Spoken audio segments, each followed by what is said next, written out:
Sidang kasus ijazah Presiden ke-7 Republik Indonesia Joko Widodo telah dihentikan oleh Pengadilan Surakarta karena eksepsi pihak tergugat dikabulkan. Namun pihak penggugat kini tengah menyiapkan banding agar pengusutan kasus ijazah Jokowi terus bergulir. Pengadilan Negeri Surakarta mengabulkan eksepsi tergugat, yakni pihak Presiden ke-7 Indonesia Joko Widodo. Hal itu terungkap dalam putusan sela kasus gugatan ijazah Jokowi Kamis lalu. Majelis Hakim menyatakan eksepsi yang dikabulkan itu jadi putusan akhir dalam perkara ini, tapi memberikan waktu 14 hari bagi penggugat untuk ajukan banding. Jadi untuk perkara nomor 99 ya, antara Dr. Muhammad Taufik melawan Insinyur Joko Widodo dan kawan-kawan, kemarin acaranya adalah putusan sela ya. Jadi putusan sela itu adalah untuk memutus mengenai adanya eksepsi atau keberatan tentang kewenangan mengadili ya.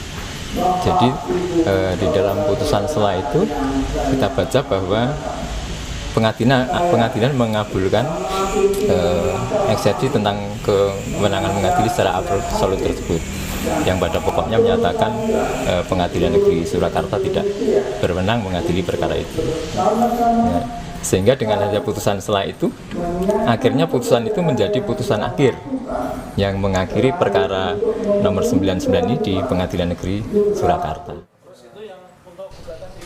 Penggugat ijazah Jokowi Muhammad Taufik kecewa karena Pengadilan Negeri Surakarta menggugurkan gugatan perdatanya. Tetapi ia memastikan banding akan diajukan ke Pengadilan Tinggi Jawa Tengah Senin pekan depan. Kemungkinan besar saya ajukannya hari Senin. Prosedur banding itu kan 14 hari. Jadi kami masih memiliki waktu dari kemarin sampai 14 hari. Itu hitungannya hari kerja, artinya Sabtu Minggu tidak dihitung. Prosedurnya saya harus membuat surat kuasa dulu. Harapan dengan banding, masa sih ijazah itu sampai kiamat tidak muncul begitu loh. Sebelumnya, kuasa hukum Jokowi YB Irfan bilang, Majelis Hakim mengabulkan eksepsi, terutama soal kompetensi absolut dari para tergugat. Dengan demikian, PN Surakarta tak dapat melanjutkan sidang kecuali jika penggugat mengambil langkah banding. Dengan adanya putusan sela oleh Majelis Hakim pemeriksaan perkara di dalam amarnya mengabulkan eksepsi kompetensi absolut para tergugat, maka berakhirlah sudah perkara tersebut untuk tidak berlanjut dalam pemeriksaan pokok perkara. Nah, kecuali banding. Sesuai undang-undang, punya waktu 14 hari sampai tanggal 24 Juli untuk mengajukan banding. Di sisi lain, penggugat ijazah Jokowi juga menyiapkan langkah lain, yakni gugatan baru ke instansi yang mengeluarkan ijazah, Universitas Gadjah Mada. Tim Liputan, Kompas TV. Dan kita bahas rencana penggugat ijazah Presiden ke-7 Republik Indonesia Joko Widodo yang ajukan banding pasca Pengadilan Negeri Surakarta menghentikan persidangan setelah eksepsi tergugat dikabulkan bersama Muhammad Taufik, penggugat ijazah Jokowi. Lalu juga ada kuasa hukum Jokowi JB Irfan dan pakar hukum perdata Fakultas Hukum Universitas 11 Maret Adi Sulistiono. Selamat malam Bapak-bapak. Selamat malam. Selamat malam, baik. Mas Pradi. Baik, terima kasih sudah menyelongkan waktu sebentar ini. Pak Taufik ya. Kan tahu ini eksepsinya sudah dikabulkan dan sidangnya dihentikan. Tapi Pak Taufik bilang akan banding, siap untuk banding. Kira-kira apa yang disiapkan untuk banding pekan depan? Ya, alasan kita banding karena yang pertama putusan itu tidak menyebut bahwa kami tidak memiliki legal standing. Artinya kami sah memiliki legal standing. Kemudian yang kedua, substansi dari putusan itu belum menyentuh tentang pokok perkara. Padahal dari awal kami mengatakan kami menginginkan ijazah itu hadir supaya tercerahkan dan selesai semuanya. Dan yang lebih penting dari itu semua, kalau kami melihat, menurut saya putusan itu tidak tepat ya. Kenapa? Karena di dalam posita, di dalam narasi kami juga tuntutan kami itu tidak ada satu kalimat pun yang mengatakan meminta membatalkan. Apakah membatalkan pemilihan wali kota, gubernur, presiden, atau membatalkan ijazah? Tidak. Sama sekali kami hanya menginginkan sebagai warga negara Indonesia dan pembayar pajak sehingga memiliki legal standing supaya persidangan itu dilanjutkan Bahkan dari awal hakim sudah menjadwalkan putusan sampai dengan tanggal 12 Agustus 2025. Tetapi kami sudah diberitahu kawan-kawan yang sebelumnya mengajukan gugatan serupa, baik ke TUN Pengadilan Jakarta Timur, Jakarta Selatan, juga berakhir digugurkan pada taraf eksepsi. Jadi ini bukan satu hal yang mengejutkan bagi kami, cuman kalau pertimbangannya adalah kompetensi absolut kami tolak. Kenapa? Karena ada gugatan main-main yang diajukan oleh Boyamin dan kawan-kawan tentang penjualan mobil SMK, padahal mereka tidak pernah membeli, juga tidak pernah janjian atau tidak pernah inden mobil SMK. Tapi gugatan itu jalan terus. Begitu Mas Radi. Baik, itu ini kan berarti kami. Ya, nanti minggu depan kan ada law action lagi nih kalau berarti untuk ini tidak berhenti di sini. Kalau gitu saya tanya juga betul. Kalau gitu saya tanya juga ke Pak Irfan, gimana ngadepin law action yang kayaknya nggak berhenti di sini aja nih, Pak Irfan? Terima kasih, Pak Rudi. Pertama, kami akan menanggapi adanya putusan Pengadilan Negeri Surakarta melalui putusan sela yang pada pokoknya mengabulkan eksepsi kewenangan mengadili sebagaimana yang telah diunggah oleh Pengadilan Negeri Surakarta pada hari Kamis kemarin. Nah, kalau kita perhatikan dalam pokok gugatan tersebut bahwa Pak Taufik sebagai penggugat ini kan menduga bahwa Pak Jokowi ketika mencalonkan diri sebagai wali kota Surakarta, gubernur DKI Jakarta, dan sebagai presiden Republik Indonesia ini menggunakan ijazah palsu kan demikian. Namun karena adanya kelalaian yang dilakukan oleh pihak KPU, UGM maupun SMA 6 yang pada akhirnya Pak Jokowi tetap lolos bahkan terpilih dan akhirnya dilantik untuk menduduki jabatan baik sebagai wali kota Surakarta, kemudian gubernur DKI, dan sebagai presiden Republik Indonesia. Nah, sesuai dengan Undang-Undang Nomor 30 2014, ini kan terdapat adanya perluasan mengenai kewenangan mengadili oleh PT UN yang semula berdasarkan Undang-Undang Nomor 5 tahun 86 bahwa kewenangan PT UN sebatas untuk mengadili adanya keputusan tata usaha negara atau yang disebut bersaking. Namun dengan adanya Undang-Undang Nomor 30 2014, maka kewenangan PT UN tidak sebatas untuk mengadili bersaking yang diterbitkan oleh pejabat tata usaha negara, akan tetapi memiliki kewenangan pula untuk mengadili pelanggaran hukum yang dilakukan oleh pejabat yang lazimnya dikenal perbuatan melawan hukum oleh penguasa atau unrehmatic operator. Ya, ini kan jatuhnya sebenarnya perdata kalau begitu jadinya. Makanya kalau setelah jeda nanti saya akan gali lebih dalam juga ke perspektif perdatanya kepada Pak Adi Sulistiono sebagai pakar hukum perdata. Bagaimana perspektif hukum dari Pak Adi soal keputusan PN Surakarta ini untuk mengabulkan eksepsi kompetensi absolut dan menyatakan tidak berwenang. Apakah ini sudah sesuai dengan hukum acara perdata atau tidak? Sesaat lagi di Sapa Indonesia Malam, tetaplah bersama kami.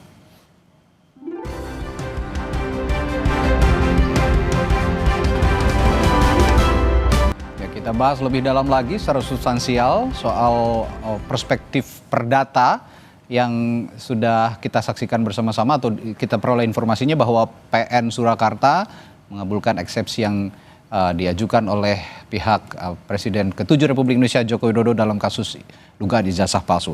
Pak Adi, ini kalau saya seperti yang saya tanyakan tadi, kalau dari perspektif hukum perdata, apakah keputusan PN Surakarta untuk mengabulkan eksepsi kompetensi absolut dan menyatakan tidak berwenang ini sudah sesuai dengan hukum acara pidana, Pak Adi? Terima kasih Mas Radi. Jadi ini masalah gugatan Bapak Dr. Muhammad Taufik terhadap kuasa yang diwakili oleh Pak Dr. Irfan ini memang Pak Irfan tergugat 1, tergugat 2, dan 3 mengajukan eksepsi. Jadi eksepsi itu sebagai hak dari tergugat terhadap gugatan penggugat yang bukan terkait dengan pokok perkara, tapi terkait dengan syarat formil. Jadi atau prosedur gugatan bisa juga terkait dengan pengadilan tidak berwenang atau kompetensi absolut relatif, bisa juga terkait dengan gugatan tidak jelas, bisa juga dengan gugatan prematur atau nebis in idem, atau terkait dengan eksepsi surat kuasa khusus tidak sah. Oke. Nah, terkait dengan gugatan dari Mas Dr. Muhammad Taufik, para tergugat sepakat mengajukan eksepsi tentang pengadilan tidak berwenang. Ya. Kemudian majelis hakim yang diketuai Pak Putu Gede Haryadi memberikan putusan sela yang mengabulkan eksepsi, ya kan, mengabulkan eksepsi putusan sela ini bukan terkait dengan bukan terkait dengan pokok perkara, tetapi ini terkait dengan terkait dengan eksepsi yang diajukan oleh para tergugat.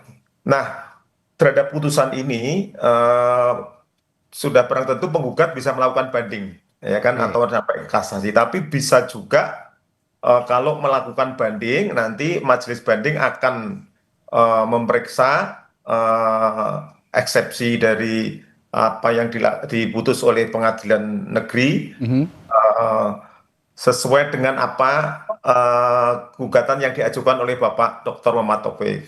Tetapi bisa juga mencabut gugatan untuk memperbaikinya, kemudian menggugat kembali. Nah, tergantung nanti Pak Dr. Muhammad Taufik mau milih mana, atau lewat banding, atau lewat nanti mengajukan gugatan. Demikian, Mas Radi. Baik, Prof. Adi, PN Surakarta ini kan bilang juga bahwa bukan ranah mereka sebenarnya untuk menangani perkara keaslian ijazah Jokowi ini. Nah, melihat akan ada ajuan banding, menimbang juga dengan pernyataan dari PN Surakarta ini tadi, kira-kira menurut Anda kasus ini bisa berlanjut apa sebenarnya harusnya stop di sini? Kalau nanti Mas Dr. Muhammad Taufik mengajukan banding, berarti nanti majelis banding akan memeriksa lagi apakah putusan sela yang dilakukan oleh pengadilan negeri itu sudah sesuai atau enggak, ya kan? Kemudian kalau itu ternyata sudah sesuai, dikuatkan. Kalau tidak kan berarti ditolak kan berarti langsung pengadilan negeri akan memeriksa pokok perkaranya, gitu. Tergantung nanti perspektif majelis banding yang akan memeriksa terkait dengan putusan sela yang diajukan, yang diputus oleh pengadilan negeri atas dasar eksepsi yang diajukan para tergugat.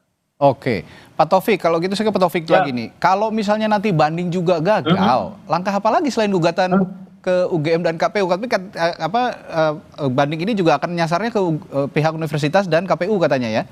Ya. Oke. Saya menjawab dua hal. Satu, saya jawab pertanyaan Prof. Adi dulu. Memang benar. Skenario kami itu, Mas Radi dan Prof. Adi, itu kami ada tiga. Satu, kami menyatakan banding. Yang kedua, kami memperbaiki gugatan, tetapi dengan subjek dan objek yang berbeda. Yang ketiga, ini yang menarik ini, kami akan mengajukan apa yang disebut citizen lawsuit, ya. Jadi kami akan mengajukan citizen lawsuit ya, yang artinya saya akan mengajukan gugatan di pengadilan Surakarta sebagai bagian dari kepentingan publik, ya. Ya, citizen lawsuit ini dimaksudkan untuk melindungi semua warga negara. Jadi skenario kami itu ada tiga, dan yang ketiga kemungkinan kami akan menggandeng mereka yang dulu pernah mengajukan gugatan di dalam kasus Blok Cepu, yaitu dosen Fakultas Hukum Universitas Islam Indonesia. Kami tangkap. Begitu, Mas Radi. Baik, kami tangkap. Terakhir saya ke Pak Irfan. Pak Irfan, kalau gitu melihat tadi pernyataan Pak sebelumnya ingin ada citizen lawsuit, apa yang Anda ingin tanggapi soal ini? Singkat saja, Pak. Sebelum saya masuk pada gugatan CLS yang sementara ini masih dalam bentuk wacana, saya perlu menanggapi terlebih dahulu apa yang telah dikemukakan oleh sahabat saya, Bapak Dr. Muhammad Taufik, bahwa berkaitan dengan putusan nomor 99 tentang gugatan adanya dugaan ijazah palsu oleh Pak Jokowi dengan gugatan mengenai wan prestasi mobil SMK karena tidak bisa diproduksi sebagai kita fokus ke ijazah dulu nih Pak.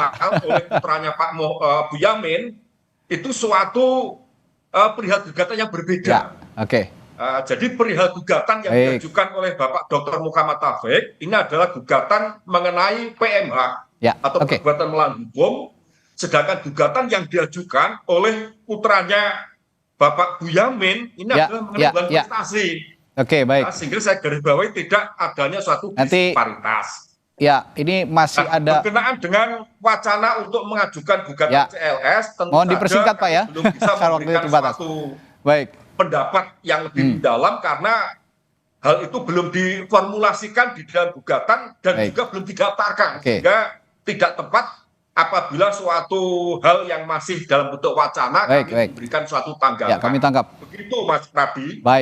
Baik Pak Irfan, ini sepertinya ya masih ada 1 pekan ke depan, ada tadi atau citizen lawsuit, ada law action yang baru. Kita akan nantikan juga bareng-bareng kalau memang ini bisa berlanjut, ya pasti publik juga akan terus menyoroti kasus ini.